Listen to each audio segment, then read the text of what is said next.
오늘은 제가 어떻게 퇴사를 결정할 수 있었는지 얘기해 보려고 해요. 퇴사 소식을 전했을 때 다들 처음 보였던 반응은 용감하다였어요.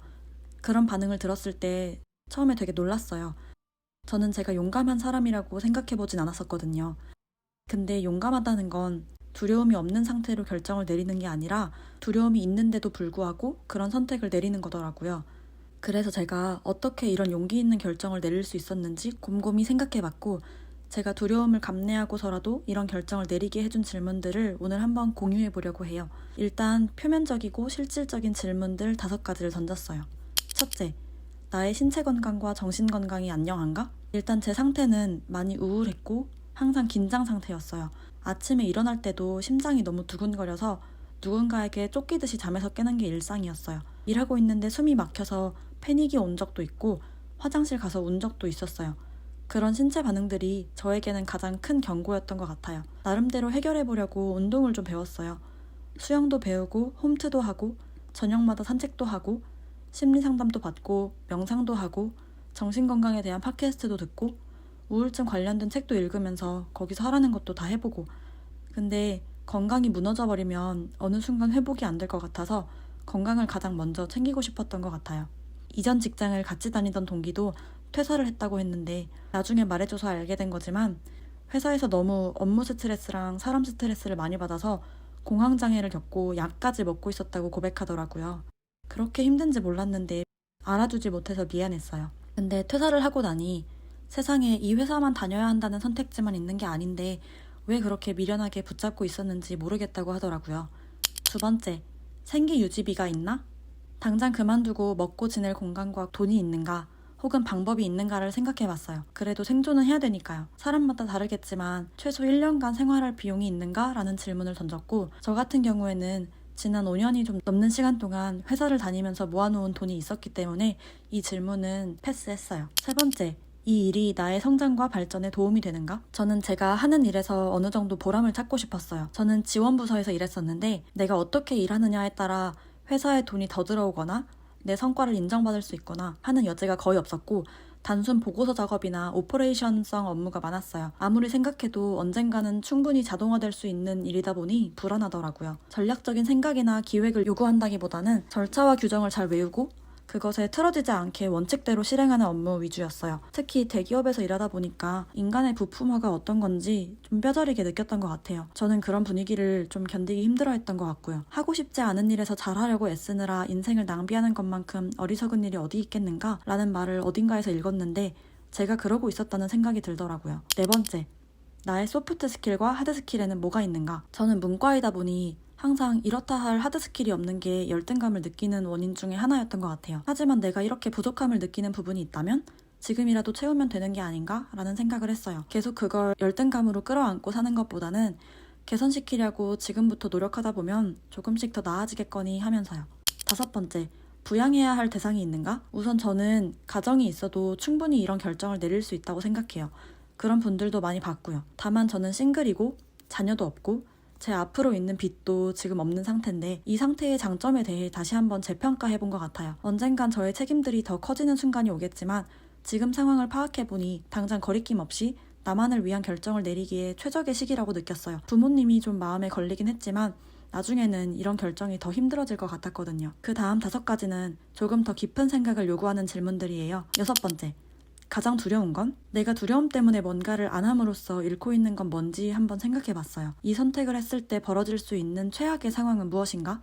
그 최악의 상황이 발생했을 때 내가 어떻게 대처할 수 있는가? 이 결정을 번복해야 한다면 어떨 것 같은가? 사실 사람이 큰 결정을 내리는 것에 앞서서 걱정부터 하게 되잖아요. 부정적인 결과부터 떠올리고 무의식적으로 많이 그런데요. 그런데 그럴수록 내가 뭘 그렇게 두려워하는지 최악의 상황을 구체적으로 상상해보고 그 일이 벌어져도 내가 충분히 극복할 수 있다라고 결론 짓다 보면 조금은 두려움이 가라앉는 것 같아요. 7번째, 내 인생의 가치관은? 내가 인생에서 가장 중요하게 여기는 가치관이 무엇인지 생각해봤어요. 인생의 방향성이 지금 없었다고 느꼈기 때문에 나침반을 다시 설정해야 된다고 느꼈거든요. 가치관의 종류에는 여러 가지가 있겠지만 저는 미국의 토니 로빈스라는 자기계발 강연자가 말한 인생에서 가장 중요한 6가지 가치를 참고했어요.